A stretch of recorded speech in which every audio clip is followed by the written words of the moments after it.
Let's get right to our next read on politics with some of the stories we'll be watching heading in tomorrow.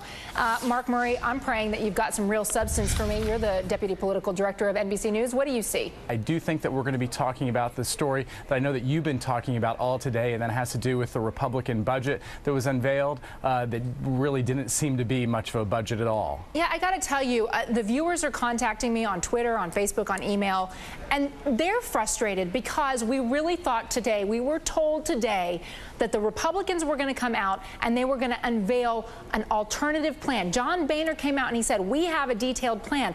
But then these House Republican leaders proceeded to move forward and just re-detail their criticism against the Obama budget. They didn't have new ideas. And when I called them, Mark, I spent an hour on the phone with Republican staffers and the like. What I was told was, oh, it's because you don't understand the difference between a blueprint and a budget. I do think that they made the mistake in over-promising. You're exactly right. They did say that they would have a budget alternative, and when we hear those types of words, we expect hard numbers, deficit projections, etc.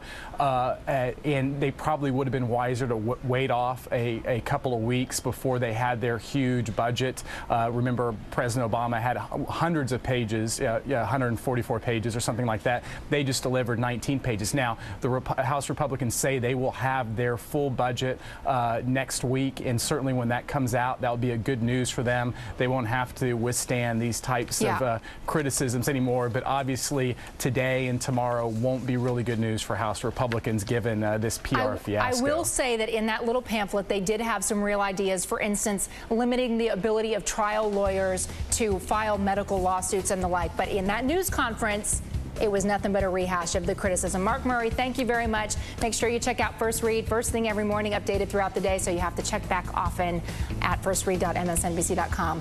I'm Contessa Brewer. Chris Matthews starts now.